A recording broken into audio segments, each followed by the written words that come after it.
looks exactly like that. He hasn't done the job. Hasn't stepped up. Campaign buttons for NEWT today. Show your So now support. it's time for change.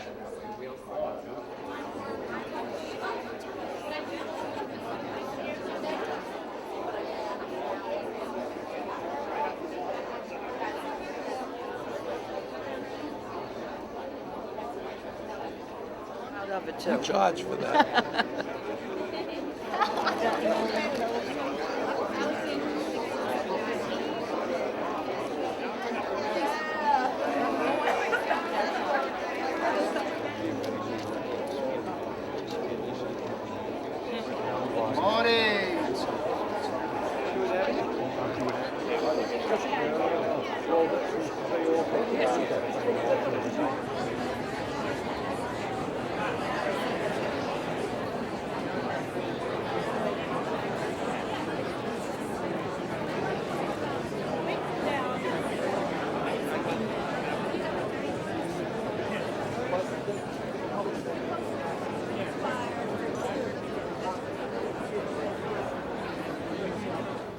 My name is Frank Santarpia. This is Lorraine Scanlon. We are the co-founders and organizers of Staten Island Tea Party.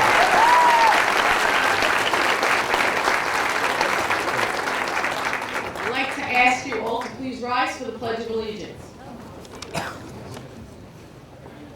Pledge allegiance. I pledge allegiance to the flag of the United States of America and to the republic for which it stands, one nation, under God, indivisible, with liberty and justice for all. Thank you. Please be seated. Though at this time I would like any veterans in the audience here to please stand up. We'd like to thank you. We do this at every event. So veterans, please rise.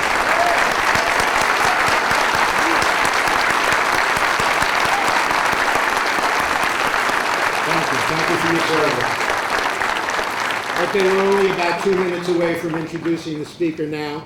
I would like to say, we're all aware that the Staten Island Tea Party does not endorse candidates, but there are two ways each and every one of us could look at this upcoming Republican primary. We can look backwards and parse words and look at stances and statements that were made in as long ago as 25 years, or we can look forward to see who can articulate the best vision for our country going forward. Though I don't endorse particular candidates, I will say that the stance that I am going to take personally is to look forward. I hope you will all keep an open mind.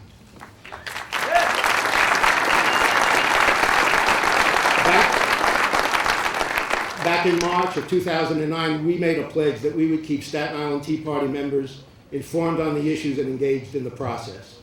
I like to think that we've been successful in that and are still successful at both of those goals. This town hall meeting is part of our continuing effort to keep you informed and engaged, and we are about to introduce the man who in a few short months went from the back of the Republican presidential candidate pack to front runner. Not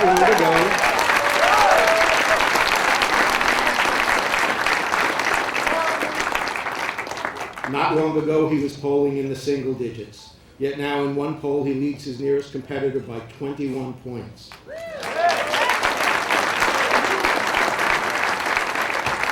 He has earned this lead by answering questions directly and honestly, and by speaking about his Republican opponents with respect, and by recognizing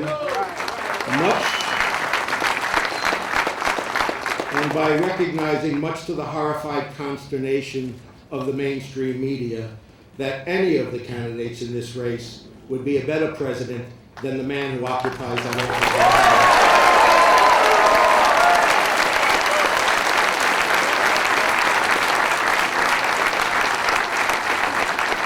Of course, when any candidate achieves the status of front-runner, the sharp knives will come out. And in the past few days, they certainly have. But when it comes to defending his record and articulating his vision for America, there can be no doubt that no one speaks with greater clarity or greater passion. On April 15, 2009, 350 Staten Islanders who were never involved in politics before gathered in front of their congressman's office on a cold, rainy afternoon. The speakers that day stood on a makeshift plywood platform and told our friends and neighbors that we were ready to enter the fight to return our country to the principles on which it was founded.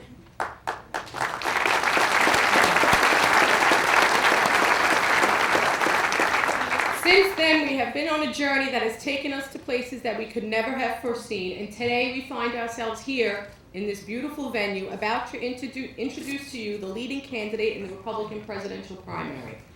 So for Frank and me, it is indeed an honor, it is a privilege to introduce to Staten Island and the Staten Island Tea Party and our welcome guest, former presidential candidate and Speaker of the House, Newt Gingrich.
Well,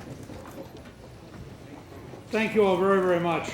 I'm delighted to be here, to have a chance to share a few ideas and then to take some questions and comments and give you a chance to participate. I really am grateful that this many people have come out on a Saturday afternoon. This is a terrific turnout, and we are thrilled to be here and be with you today.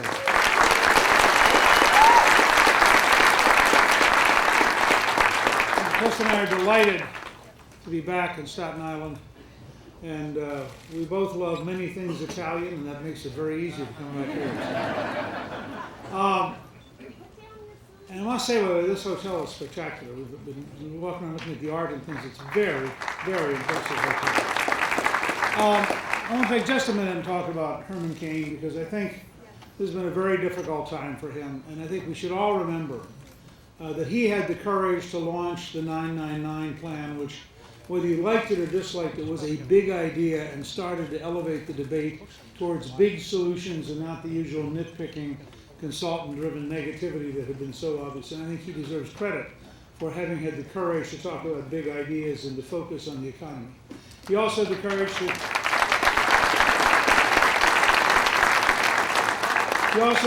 to agree to a one-on-one dialogue with a Tea Party group in Houston, Texas, that we did together for 90 minutes. And many people who saw it thought that it was exactly the model for a positive conversation that allowed us to, that was focused on entitlement reform. And it was really a good conversation. It wasn't like a lot of these debates. It was broadly focused and talked about really big ideas. And I really appreciated Herman being willing to have that kind of a conversation and not hide, behind all sorts of fancy rules. So we're delighted to have him as a friend. He was always optimistic and positive on the campaign. Every time we'd run into him at a debate or something, he's always upbeat. And I know he's going to create a new citizen organization and stay active in public life. And I really hope all of us are wishing him.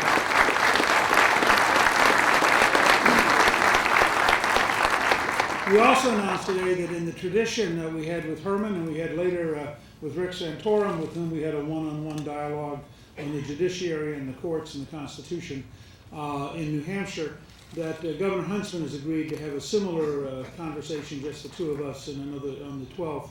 And I think these are really good because they let you see us in a more complete environment than you get sometimes with the news media questions and the, in 30 seconds explain how you solve the universe kind of approach. And I commend Governor Huntsman for being willing to do that. Again, he's a very bright man, and I think as somebody I look forward to it as an interesting evening with somebody who's done a lot and knows a lot. He's very smart. I frankly don't speak Mandarin fluently, so there are certain areas where he has great advantages over me. And he spent years living, was ambassador both to Singapore and to China, so it'll be fun. Speaking of debates, the president came to New York this week and gave a perfect example of why I will be challenging him to debate.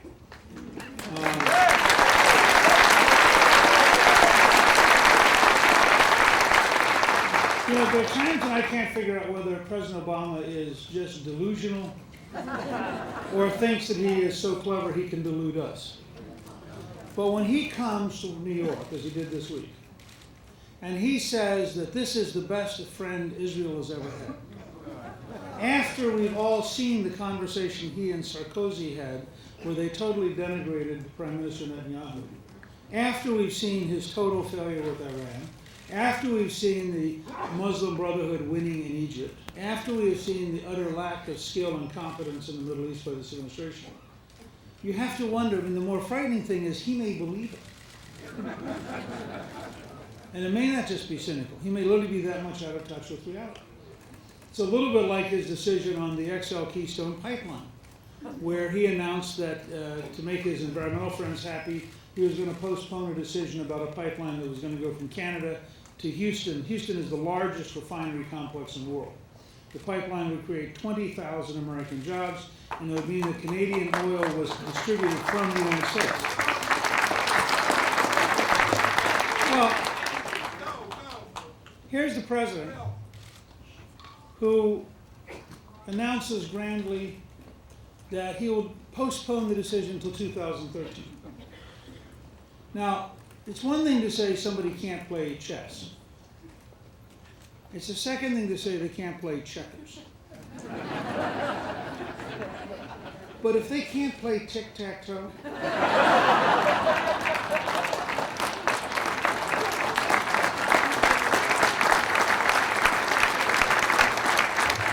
because what did he do? Okay, he says to the Canadians, for his re-election effort, this is the only president in my lifetime who gave up governing for the purpose of running for re-election before he ever took office. I mean, this has been a non-stop candidate-in-chief of extraordinary proportions. And Check! Occupy Staten Island!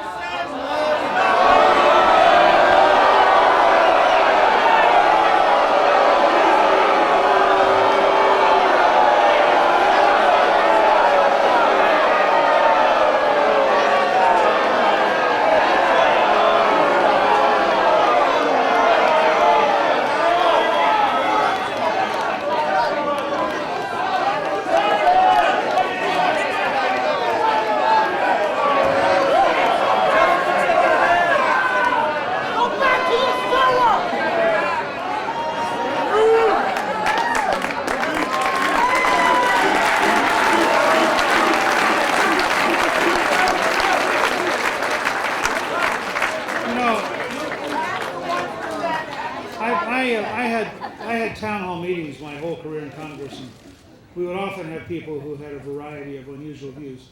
But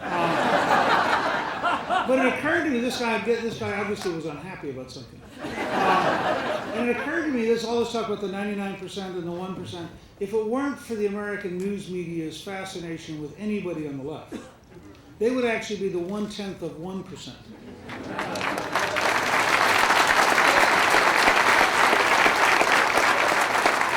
As I was saying about who I presume was his candidate, it apparently did not occur to the administration that the Canadians have choices.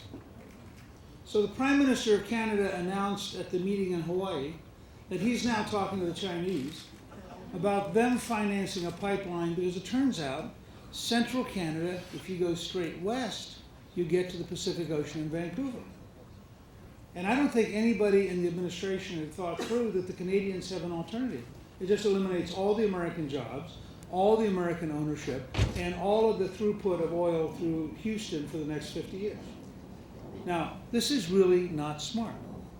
But it had a similar experience when the oil well blew out in the Gulf, and they set very draconian rules. Much, in fact, no expert in the industry thought what they were doing made sense. I think the White House didn't realize that these really large rigs can move. And so they announced they'd have a 6-month moratorium and nothing could be done. And the first rig that moved left for Egypt. Now these things have $80,000 a year jobs. And when you finish a well, as you pump the oil, the federal government gets royalties. So there's a way to get higher revenue without having higher taxes, and that is you create a bigger economy, you create more American energy. It's a positive way. But my favorite example was the second rig that moved was owned by a very small company with a very aggressive president. And they issued a press statement that said the following: because of political instability in the United States, we are now going to drill for oil off the Congo. Now, I just want to think about the idea that a major company now believes it is more reliable to cut a deal with the government of the Congo than the government of the United States. And it's sort of the Obama model. He went to Brazil. Some of you probably saw this. And in Brazil, he said to the Brazilians, I'm glad you are drilling offshore. And I would like the United States to become your best customer. Now, I don't think he gets it. We don't hire a president to go around the world to be a purchasing agent for foreign countries. We hire a president to go around the world to be a salesman for American products.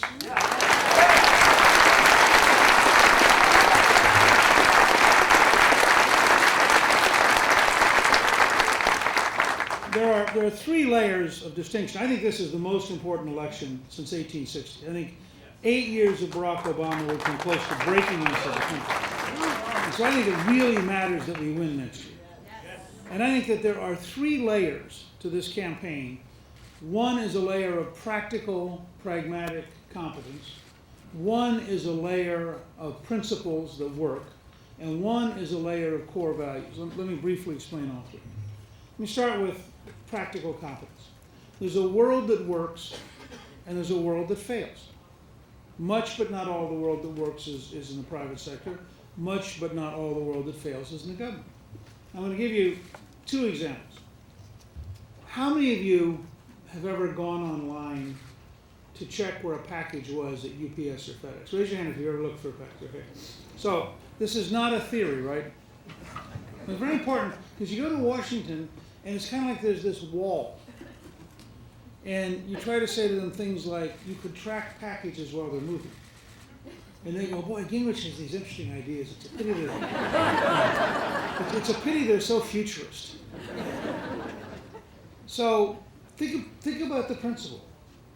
Between UPS and FedEx, they track 24 million packages a day at no extra cost, and you can go online to check where they are. That's the world that works. Now over here we have the world that fails. The federal government today cannot find approximately 11 million people who are here illegally, even if they're sitting still.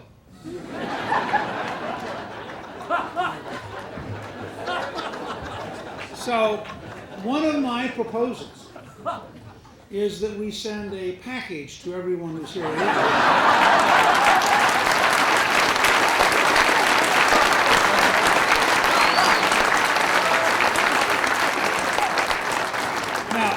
Let me give you another example.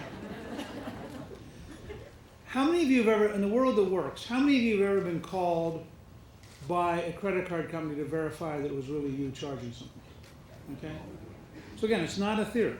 In real time, they can validate, and if they have any doubts, they can track you in real time to make sure that you are infected.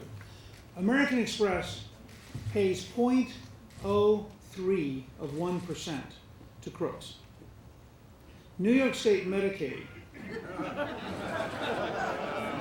according to the New York Times, pays over 10% to crooks. Now, when I say crooks, I don't mean a doctor who marginally upcharges. I mean a dentist who filed 982 procedures a day. I mean, a dental office in Brooklyn that had somebody standing out front who said, if you'll loan me your Medicaid card for 30 seconds, I'll give you a free DVD player. I mean, in Los Angeles, the Russian mafia dominates durable medical equipment. I mean, this huge amounts of money. We published a book a couple of years ago at the Center for Health Transformation, which I thought would have some impact even in Washington, because it was called Stop Paying the Crooks. And I thought that would be the kind of title they'd get. No interest. The super committee that couldn't find any money. We estimate that in Medicare and Medicaid alone, there's between $70 billion and $120 billion in theft annually. Now that means you could have gotten almost all the money the super committee is looking for just by deciding not to pay crooks. We've had American Express, Visa, MasterCard, and IBM all agree that they would show the federal government how to do this. And there's just zero interest because the bureaucrats don't get it. So what you end up with is a paper-based bureaucrat who works 9 to 5, trying to keep track of a crook with an iPad who works 24 hours a day. And it's absolutely impossible. And it's a systems problem. It's not how do you prosecute more people. It's how do you set up a system that stops it from happening in the first place. It's that fundamental. So the first layer of difference between where I would go and where Obama's going is I would bring in the people at Strong America Now, which you can Google. And Strong America Now is dedicated to applying modern management to the federal government. They think it's worth $500 billion a year.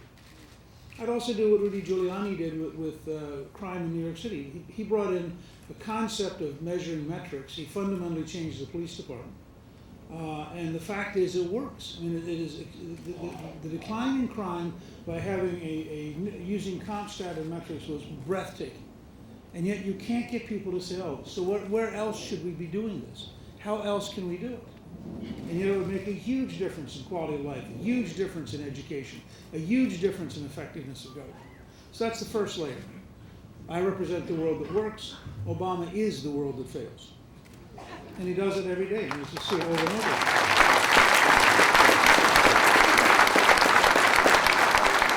The second level is a question of core principles. The reason this president can't get the economy working is that all of his core principles are anti-jobs. The best analogy I could come up with is, imagine that somebody had learned that in order to get a hard egg, you put it in the freezer. And you show up in the morning and you say, I'd like a hard-boiled egg, and they don't get the word boiled because it's not part of their training. And so they proudly go over to the freezer and pull out a hard egg and bring it to you, and they're confused why you're unhappy. But that's the heart of the modern left. I mean, the modern left believes in a whole series of values whose only problem is they don't work. And so, you know, we need to fix the economy. It's fascinating. At the lowest point of the economy in terms of business, at the very beginning of the Obama administration when the left was at its peak, CBS News said, which will do a better job of creating jobs, business tax cuts or government spending? It was 63% favored business tax cuts because the country just knew intuitively. The president seems shocked to learn that there were no shovel-ready jobs. I don't think any normal American ever believed the bureaucracy had shovel-ready jobs because it would be antithetical to being a good bureaucracy. What they had were shovel-ready studies of the possibility of eventually having a conference at which you would contemplate whether or not you could bring together people who might create a job. Now, people ask me about job creation. I participated twice in a cycle of job creation. Jimmy Carter got us to a point where we had 13% inflation, 22% interest rates, the economy stagnated, and ultimately unemployment reached 10.8%. We were rationing gasoline, so you had to buy it every other day based on the last number of your auto license. I mean, think about this as a model that we know this model doesn't work. We've lived through it. Carter couldn't get anything to work. He had the Iranian hostage crisis for 444 days. The Russians invaded Afghanistan. Finally, Carter gave a very famous speech on malaise where he talked to the country and he said, things are really hard and I think they're probably going to never be good again, but at least we can share the pain equally. And the average American looked up and thought, nah, let's just fire him and get it over with.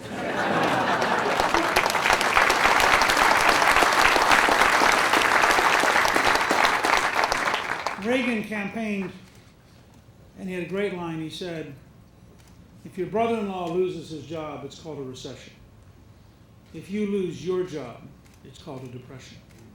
If Jimmy Carter loses his job, it's called a recovery.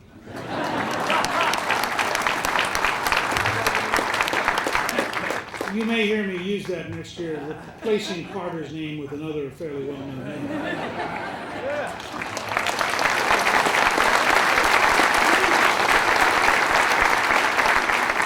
One of the central themes of this campaign is going to be very simple. Barack Obama is the best food stamp president in American history. He has put more people on food stamps than any president in history. I would like to be the best paycheck president in American history.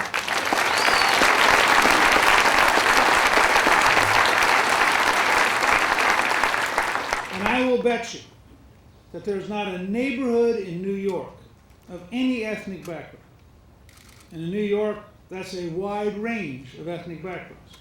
Not a single neighborhood in which a majority of parents want their children and grandchildren to have food stamps instead of paychecks.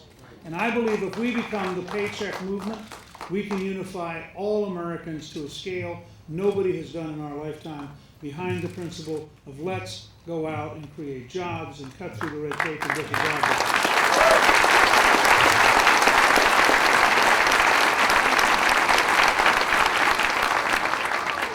During the 4 years I was Speaker, we reformed entitlements, both welfare and Medicare.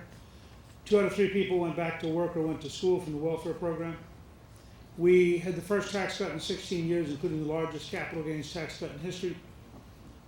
The result was we balanced the federal budget for 4 years in a row, paid off $405 billion in debt. It is the only time in your lifetime that that's been done. And that was with a liberal Democrat in the White House, which is why you'll notice Clinton claims a fair amount of credit. He claims 90% of credit, and I claim 90% of credit, so we had like 180% achievement.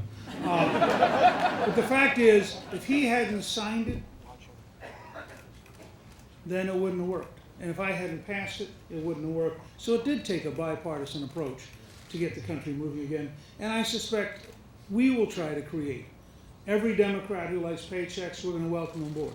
Every Democrat who likes American energy, we're going to welcome them aboard. Every American who believes in the Declaration of Independence, we're going to welcome them aboard.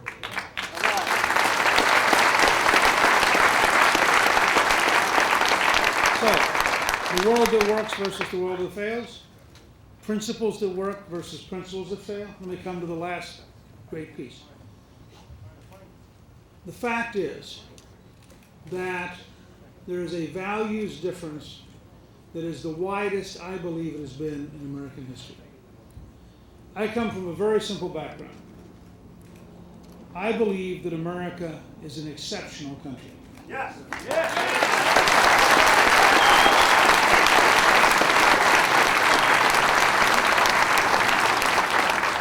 I don't believe that because you and I are better than anybody else in the world. I believe that because the system our founding fathers gave us is better than any other system in the world.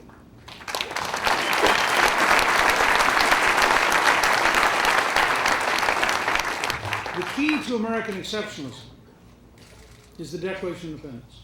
Yes. In the Declaration of Independence, we say, we hold these truths to be self-evident. Very important. Founding fathers weren't describing philosophy. They weren't describing ideology. They didn't believe in situation ethics. They didn't believe in multiculturalism. They were looking for truth. And what was the truth that they thought they found? That we're all created equal. This is very important. It's why Solyndra is wrong. It's why all the various efforts by this administration to pick winners and losers is wrong. Because when government picks winners and losers, by definition, you don't have equality, you have favoritism, and you have the wrong kind of approach. And in both parties, there's too much of that. Let me repeat, in both parties, there's too much of that.